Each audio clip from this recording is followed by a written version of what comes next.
Halo semua ya, kembali lagi pada channel berita kripto. Pada video kali ini saya mau memberikan suatu pandangan ya terhadap Bitcoin ketika menjelang halving khususnya ya.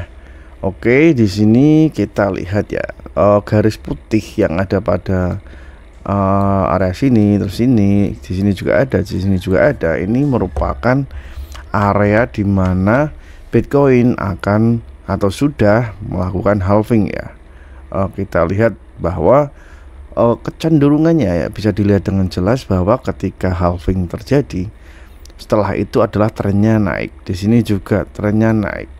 Begitu pula di sini setelah halving juga trennya naik, dan tidak menutup kemungkinan nantinya ketika kita setelah melakukan halving juga kemungkinannya akan naik.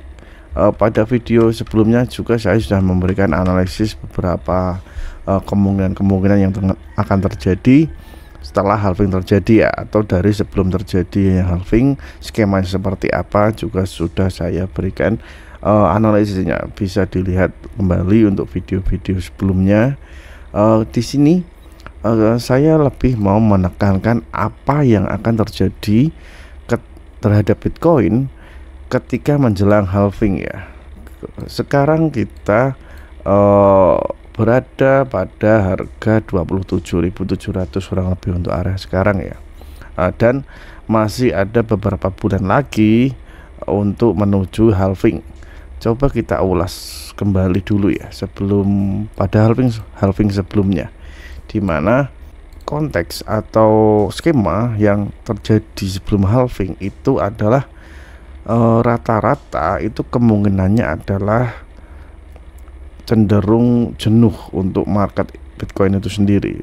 Mau jenuh atau ada sedikit gocekan itu tergantung kembali terhadap kondisi ekonomi baik fundamental ataupun isu-isu yang beredar ya.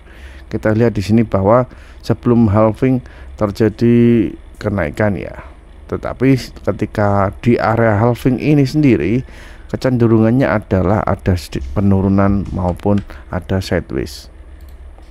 Kemudian pada halving selanjutnya pada tahun 2016 ini ya, 2016 kita lihat ada kenaikan sebelum halving. Kemudian setelah halving cenderungnya koreksi, habis itu tentunya langsung bull run. Walaupun ada sedikit gocekan, tetapi secara garis besar setelah halving adalah mengalami kenaikan. Kemudian pada tahun 2020 kemarin yang dimana di sini merupakan drama yang cukup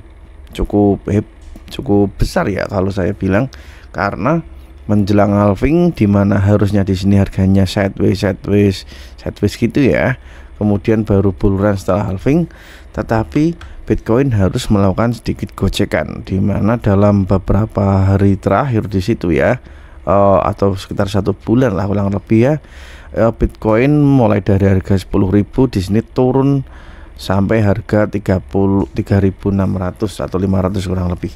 Jadi di situ ada penurunan sebesar kurang lebih 65% ya dalam waktu 1 bulan, dan itu tentunya cukup berat ya, cukup dalam ya penurunan di situ bagi Bitcoin itu sendiri, karena berlangsung hanya dalam waktu 1 bulan, di mana itu terjadi sebelum halving.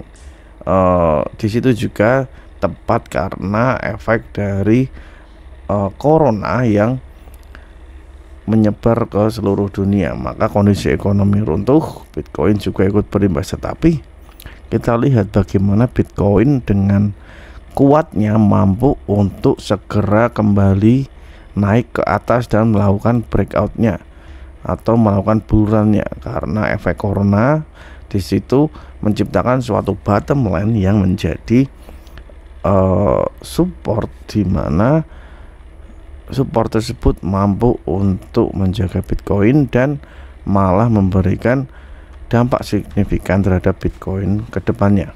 Kemudian kita lihat pada halving yang akan terjadi ya. Kita sekarang pada area di sini. Pada video sebelumnya saya menjelaskan bahwa setelah breakdown dari trendline kuning di sini, kita kemungkinan akan meretest suatu bottom kembali, entah itu di area 20.000 atau mungkin bisa ke bottomnya di 16 atau 15.000 ya.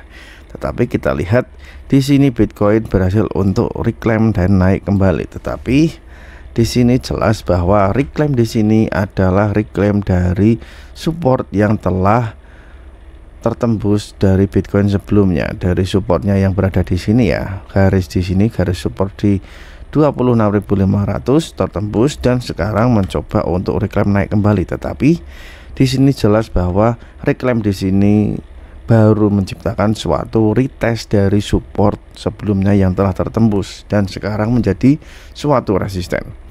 Dari sini merupakan penentuan selanjutnya, apakah Bitcoin akan untuk mantul turun kembali untuk meretest area 20.000 mungkin, atau berhasil untuk naik kembali. Tetapi di sini yang saya mau tekankan adalah kalaupun berhasil untuk naik kembali, Bitcoin kemungkinan hanya akan berkutat pada area sekitar 30.000 di sini, 30.000 di sini ya. Dan barulah karena berdasarkan histori sebelumnya kita lihat ada suatu kejenuhan yang terjadi ketika halving terjadi, cenderungnya harga sideways atau naik dikit baru koreksi lagi. Jadi tidak akan jauh-jauh untuk segera lari ke atas, mungkin mencapai harga 50.000, 60.000 atau berapa di sini. Itu sepertinya kurang mungkin untuk terjadi, tapi masih bisa terjadi. Tetapi kemungkinan yang akan terjadi adalah kalau tidak ada suatu kondisi ekonomi tertentu yang menyebabkan sesuatu ekonomi itu runtuh, maka Bitcoin kemungkinannya adalah hanya akan sideways di area 30.000 kurang lebih. Barulah setelah halving di situ Bitcoin akan mencoba untuk bull run atau membentuk suatu ATH yang baru. Tetapi jika sampai ada kondisi ekonomi di mana ekonomi itu juga berdampak buruk atau terjadi runtuhnya ekonomi, tentunya kasus seperti COVID kemarin itu tidak mungkin terhindarkan. Mungkin akan ada retest sampai area 15 atau 20.000, baru dari situ mungkin nanti akan mencoba untuk naik kembali. Yang jelas setelah halving kita akan melihat Bitcoin untuk bull run. Coba kita lihat dari perspektif indeks dolar, S&P 500 dan juga Nasdaq ya. Dimana jika kita lihat indeks dolar di sini terlihat bahwa melakukan kenaikan yang cukup signifikan ya, dan menembus beberapa resisten di sini dan di area sini. Dan kemungkinannya adalah dia sedang meretest pada area 107, dan kemarin sudah meretest ya di area 107, tetapi sekarang ada sedikit koreksi lanjutan dari DXY itu sendiri. Tetapi di sini kita lihat bahwa trennya di sini cukup kuat ya untuk DXY itu sendiri. Jadi kemungkinannya adalah DXY masih melanjutkan bull run-nya, dimana kalau kita lihat untuk S&P 500 di sini telah breakdown, kemudian Nasdaq juga sepertinya sudah breakdown ya, sudah breakdown, dan di sini merupakan indikasi buruk terhadap ekonomi tentunya. Jadi harus waspada terhadap ketiga nilai di sini tentang indeks dolar atau DXY, S&P 500 dan juga Nasdaq. Karena berdasarkan indikasi yang terjadi dalam tiga entitas ekonomi di sini adalah menandakan bahwa ekonomi harusnya turun. Jadi untuk Bitcoin sendiri tentunya seharusnya bisa mengikuti kondisi ekonomi yang terjadi, yaitu melakukan penurunan. Tetapi yang terlihat bahwa sekarang Bitcoin akan malah ada sedikit kenaikan ya, di mana itu tidak wajar untuk terjadi di mana kondisi ekonomi sedang seperti ini. Jadi kita belum tahu nanti seperti apa, bisa saja tiba-tiba ada sesuatu kondisi ekonomi yang membuat ekonomi itu runtuh dan menyebabkan Bitcoin juga runtuh. Jadi itu ya kemungkinannya untuk Bitcoin atau kondisi atau skema Bitcoin menjelang halving ya. Oke, mungkin seperti itu sedikit analisis mengenai halving tentang Bitcoin ya, atau lanjutan analisis mengenai terjadinya halving terhadap Bitcoin. Oke, sampai ketemu pada analisis Bitcoin selanjutnya. Jangan lupa subscribe dan terima kasih.